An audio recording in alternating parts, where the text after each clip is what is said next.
अड्डे पर ईरान का मिसाइली हमला। ईरान के हमले में 2 अमेरिकी सैनिकों की मौत।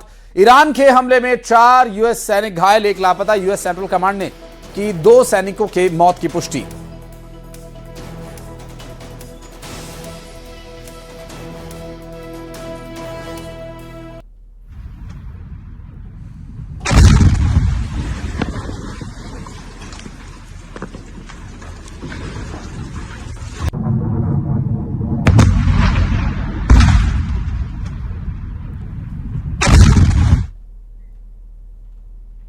ईरान का कुवैत पर मिसाइल अटैक। ईरान का अमेरिकी सैन्य ठिकानों पर हमला। कुवैत में अमेरिकी ठिकानों पर स्ट्राइक और एयर स्ट्राइक के माध्यम से किया गया हमला।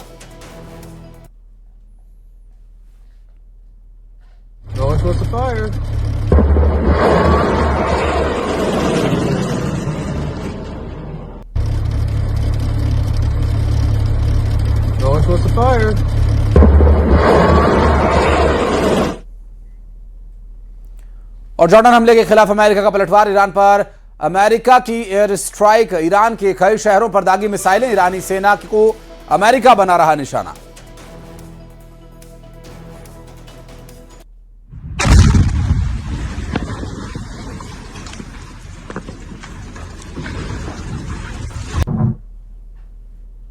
और ईरान की अमेरिका को खुली चेतावनी। सुप्रीम लीडर के सलाहकार मोहसिन रेजाई की चेतावनी। अमेरिका को 2 से 3 दिन में जंग रोकने की चेतावनी दी गई। ईरान ने धमकी दी है कि हमले नहीं रुके तो बड़ा सैन्य अभियान होगा। ईरान ने चेतावनी दी है कि ईरानी इलाकों पर यदि नजर डाली तो छोड़ देंगे संयम।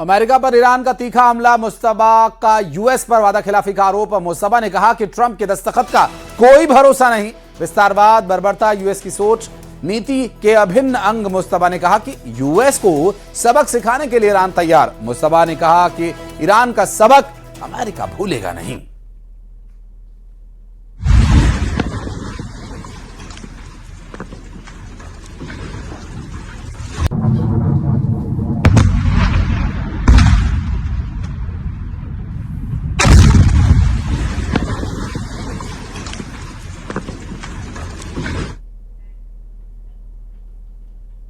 मुस्तफा खामेनेई के बयान पर बयान सामने आ रहे हैं, लेकिन कोई नहीं जानता वो कहां है और किस हाल में है। ईरान के अंदर उनका खुद का सुप्रीम लीडर ही एक रहस्य बना हुआ है।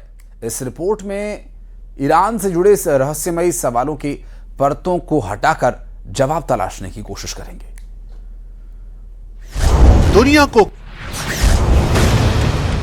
कहां गायब हैं ईरान के पावर सेंटर? दुनिया को क्यों नहीं दिख रहे मुस्तफा खामेनेई?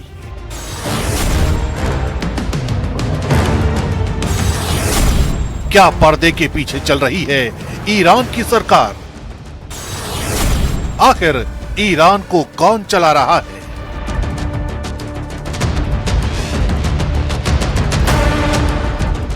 दुनिया के सबसे रहस्यमय देशों में ईरान को सबसे ऊपर गिना जाता है। यहां चुनाव सरकार चुनते हैं, लेकिन असली ताकत अक्सर धार्मिक प्रतिष्ठान, IRGC और सुप्रीम लीडर के दफ्तर के बीच घूमती है। पिछले 2 दशकों में एक ऐसा नाम लगातार उभरता रहा जो कभी चुनाव नहीं लड़ता, कोई सरकारी पद नहीं संभालता, मीडिया से लगभग पूरी तरह दूर रहता है, लेकिन जिसे ईरान की सत्ता का सबसे ताकतवर शख्स का रुतबा हासिल है, मुस्तफा खामेनेई। ये अयातुल्ला अली खामेनेई के दूसरे बेटे हैं। कई पश्चिमी खुफिया विश्लेषक मानते हैं कि उन्होंने वर्षों तक IRGC, बसीज मलेशिया और सुप्रीम लीडर के कार्यालय के बीच तालमेल में प्रभावशाली भूमिका निभाई। हालांकि ईरान ने कभी इसे आधिकारिक रूप से स्वीकार नहीं किया। अब जब अयातुल्ला अली खामेनेई नहीं रहे, तो सबसे बड़ा सवाल उत्तराधिकारी का नहीं बल्कि सत्ता के असली केंद्र का बन गया है, क्योंकि इसी दौरान मुस्तफा अचानक सार्वजनिक जीवन से गायब हो गए हैं। न कोई भाषण, न कोई तस्वीर, न कोई आधिकारिक बयान। और यहीं से शुरू होती है दुनिया की सबसे रहस्यमयी राजनीतिक गुमशुदगी की कहानी। But we're going to hit him very hard tonight. We're going to hit him very hard tomorrow night. We're going to hit him very hard the night after.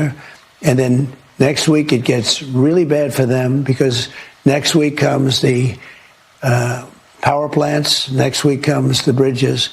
We're going to knock out all their power plants. We're going to knock out all their bridges unless they get to the table and negotiate. You better make a deal. You're not going to have anybody left. We're being very careful with the civilian population, as you know, but I said, you better make a deal. You're not going to have anything left. Mustafa Khamenei की गैर मौजूदगी को लेकर कई तरह के दावे सामने आए हैं। कुछ पश्चिमी मीडिया संस्थानों ने कहा कि वे इजरायली हमले में घायल हुए हैं। कुछ रिपोर्टों में उनके चेहरे के झुलसने की बातें लिखी गई हैं, जबकि सोशल मीडिया पर उनकी मौत तक के दावे वायरल हुए। लेकिन जब इन दावों की जांच की गई तो तस्वीर अलग निकली। न ईरान सरकार ने उनकी मौत की पुष्टि की, न किसी विश्वसनीय अंतर्राष्ट्रीय एजेंसी ने। बड़े बड़े मीडिया संस्थानों ने साफ कहा कि उनका गायब होना जरूर एक फैक्ट है, लेकिन मौत या गंभीर चोट के दावों का सच अब भी उलझा हुआ है, क्योंकि अमेरिका के 3rd राउंड अटैक के बाद एक मैसेज को मुस्तफा खामेनी के नाम से वायरल कराया गया। मुस्तफा खामेनी के नाम से जारी हुए संदेश में साफ कहा गया था, ईरान बदला लेना चाहता है, हमारे नेता को धोखे से मारा गया, शहीदों के खून का हिसाब लेकर रहेंगे, मैं रहूं या ना रहूं, बदला लिया जाएगा। लेकिन जो लीडर अपने देश की आवाम के लिए इतनी बड़ी बड़ी बातें कर रहा है, उसके गायब होने की कहानी क्या है? क्योंकि सबसे बड़ा रहस्य उस वक्त गहरा गया जब अयातुल्ला अली खामेनी के जनाजे की तस्वीरें दुनिया के सामने प्रसारित हुई। ईरान के शीर्ष सैन्य अधिकारी दिखाई दिए, राष्ट्रपति दिखाई दिए, वरिष्ठ धर्मगुरु दिखाई दिए, लेकिन मुस्तफा खामेनी कहीं नहीं दिखे। ईरान की राजनीति में प्रतीकों की अहमियत बहुत बड़ी होती है, इसलिए ये गैर मौजूदगी सिर्फ एक कुर्सी की नहीं थी, बल्कि एक ऐसा सवाल थी जिसका जवाब आज तक किसी ने नहीं दिया। पश्चिमी सुरक्षा विश्लेषकों का एक वर्ग मानता है कि इजराइल की संभावित कार्रवाई के डर से उन्हें सुरक्षित स्थान पर रखा गया है। दूसरी ओर कुछ विशेषज्ञों का कहना है कि ईरान के लिए उनकी सुरक्षा सर्वोच्च प्राथमिकता है, लेकिन ईरानी अधिकारियों ने उनकी गैर मौजूदगी की कोई साफ वजह सार्वजनिक नहीं की है। यही चुप्पी आज सबसे बड़े सवाल को जन्म देती है। लेकिन अयातुल्ला अली खामेनी के जनाजे के ही दौरान एक तस्वीर को लेकर मीडिया में हलचल मच गई, और वो ये तस्वीर थी जिसमें अली खामेनी के जनाजे के वक्त एक नकाबपोश शख्स दिखाई देता है। इस तस्वीर को लेकर शुरुआत में कयास लगाए गए कि यही मुस्तफा खामेनी है, लेकिन बाद में पता चला कि ये अयातुल्ला अली खामेनी के बड़े पोते जवाद खामेनी थे।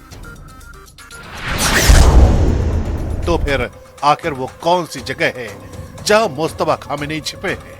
अगर मुस्तफा सामने नहीं है तो क्या? और उज्जैन से बड़ी खबर, डबल मर्डर केस में